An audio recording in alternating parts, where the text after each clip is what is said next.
ನಮಸ್ಕಾರ ಪ್ರಿಯ ವೀಕ್ಷಕರೇ, ಈ ವಿಡಿಯೋವನ್ನು ಕೊನೆ ತನಕ ನೋಡಿ ನಿಮಗೆ ಇಷ್ಟವಾದಲ್ಲಿ ಲೈಕ್ ಮತ್ತು ಕಮೆಂಟ್ ಹಾಗೂ ಶೇರ್ ಮಾಡುವುದರ ಮೂಲಕ ಮತ್ತಷ್ಟು ಹೊಸ ರೆಸಿಪಿಗಳನ್ನು ಹಾಕುವುದಕ್ಕೆ ಪ್ರೋತ್ಸಾಹಿಸಿ ಮತ್ತು ನೋಟಿಫಿಕೇಷನ್ಗಾಗಿ ಬೆಲ್ ಐಕಾನನ್ನು ಒತ್ತಿ.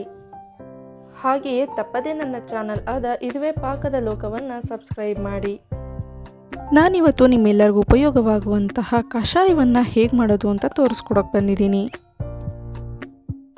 ಮೊದಲಿಗೆ ನಾನಿಲ್ಲಿ ಜೀರಿಗೆಯನ್ನು ತಗೊಂಡಿದ್ದೀನಿ. ಇದು 4 ರಿಂದ 5 ಸ್ಪೂನ್ ಇದೆ. ಇದನ್ನು ಸಣ್ಣ ಉರಿಯಲ್ಲಿ ಹುರ್ಕೊಳ್ತಾ ಇದ್ದೀನಿ. ಈಗ ಹುರಿದಾಗಿದೆ, ಇದನ್ನು ಪಕ್ಕಕ್ಕೆ ತೆಗೆದಿಟ್ಕೊಳ್ತಾ ಇದ್ದೀನಿ.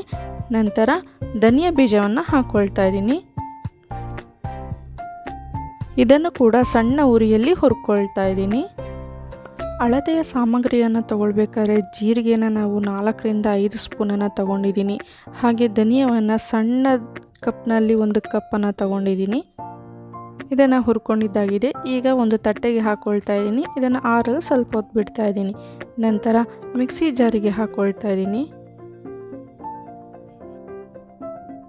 ಇದನ್ನು ನುಣ್ಣಗೆ ಪುಡಿ ಮಾಡ್ಕೊಳ್ತಾ ಇದ್ದೀನಿ. ನೋಡಿ, ಅದು ಈ ರೀತಿ ಇಷ್ಟು ಪುಡಿ ಆಗಬೇಕು. ನಾನೀಗ ಪುಡಿ ಮಾಡಿಟ್ಟುಕೊಂಡಂಥದ್ದನ್ನು ಒಂದು ಡಬ್ಬಿಗೆ ಹಾಕ್ಕೊಳ್ತಾ ಇದ್ದೀನಿ. ಇದನ್ನು ಒಂದು ಏರ್ಟೈಟ್ ಡಬ್ಬಿಯೊಂದಿಗೆ ಹಾಕಿಟ್ರೆ ಎಷ್ಟು ದಿನ ಆದರೂ ಸುವಾಸನೆ ಭರಿತವಾಗಿರುತ್ತೆ. ಕಷಾಯದ ಪೌಡರ್ ರೆಡಿಯಾಗಿದೆ. ಈಗ ಅದನ್ನು ಹೇಗೆ ಮಾಡೋದು ಅಂತ ನೋಡೋಣ ಬನ್ನಿ. ಒಂದು ಪಾತ್ರೆಗೆ ಅರ್ಧ ಲೋಟದಷ್ಟು ನೀರನ್ನು ಹಾಕ್ಕೊಂಡಿದ್ದೀನಿ. ಇದಕ್ಕೆ ಚಕ್ಕೆ, ಲವಂಗ, ಮೆಣಸು, ಈ 3 ಪದಾರ್ಥಗಳನ್ನ ಹಾಕಿ ಚೆನ್ನಾಗಿ ಕುದಿಸ್ಕೊಳ್ತಾ ಇದ್ದೀನಿ.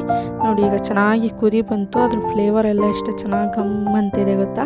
ಇದಕ್ಕೆ ನಾನು ರೆಡಿ ಮಾಡಿ ಇಟ್ಟುಕೊಂಡಿರುವಂತಹ ಮಸಾಲೆ ಪುಡಿಯನ್ನು ಹಾಕ್ಕೊಳ್ತಾ ಇದ್ದೀನಿ.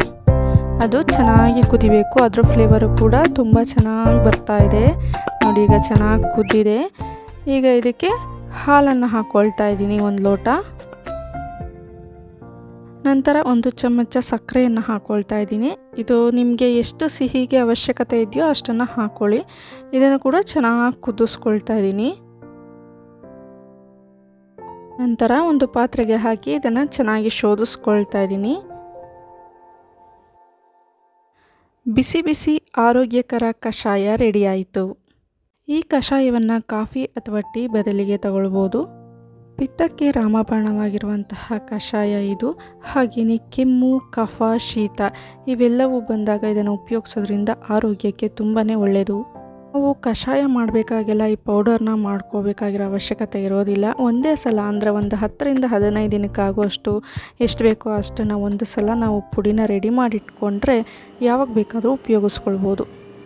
ಆರೋಗ್ಯಕರವಾದ ಕಷಾಯವನ್ನು ಹೇಗೆ ಮಾಡೋದು ಅಂತ ನೋಡ್ಕೊಂಡಿದ್ದೀರಾ ಅಲ್ವಾ?